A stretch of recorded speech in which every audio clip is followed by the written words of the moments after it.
Hello YouTube family, સ્વાગત છે તમારો એક નવા બ્લોગમાં. કેમ છો તમે બધા? મજામાં? તો ભાઈ રાત્રે વાવાઝોડું આવ્યું હતું એટલે અત્યારે હું આવ્યો તો ખેતરે આંટો મારવા માટે આવ્યો હતો કે ખેતરે તો કાંઈ નુકસાન આવ્યું નથી ને. જો આ છે આપણી ઓયડી છે, પણ કાંઈ નુકસાન તો હાલમાં તો છે નહીં. તો તમને અંદરથી બતાવી દઉં છું તે પહેલાં. પણ ઘરે ખબર નહીં કેવી રીતે પતરા ઉડી ગયા, બાકી અહીં તો કંઈ નુકસાનમાં કંઈ છે નહીં. જુઓ અહીંયા તો બધું એમને એમ જ છે. જો તમે શું જોઈ શકો છો, અંદરથી પણ તમને એકવાર બતાવી દઉં.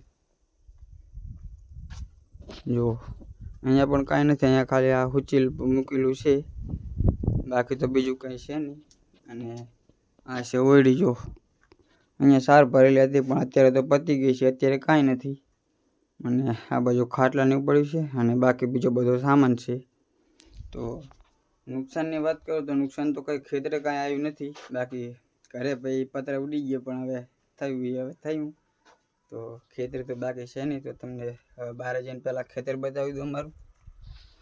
જો આ છે અમારું ખેતર, અહીંયાથી કરીને જ્યાં લીમડો છે ત્યાં સુધી, અને આમ જે ઓલો પેલો સીધડો દેખાય ત્યાં સુધી છે ખેતર. અને અત્યારે ઉનાળામાં તો કાંઈ હોય નહીં, અને ચોમાસામાં હોય ખાલી જાર વાયેલી હોય, અને શિયાળામાં હોય બીજું કપાસ ને એવું બધું વાવેલું હોય. ઉનાળામાં કાંઈ હોય નહીં અહીંયા, પાણી એટલે વાવેલું કંઈ ના હોય.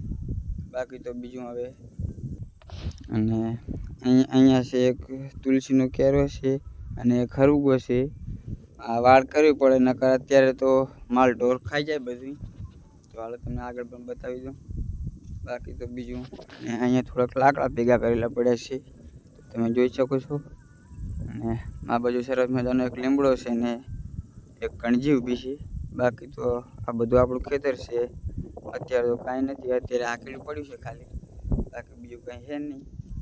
તો તમને બ્લોગ પસંદ આવ્યો તો લાઈક, શેર, સબસ્ક્રાઈબ કરતા જજો. મળીએ નેક્સ્ટ બ્લોગમાં, તો સપોર્ટ કરતા રહેજો. ચાલો મળીએ નેક્સ્ટ બ્લોગ.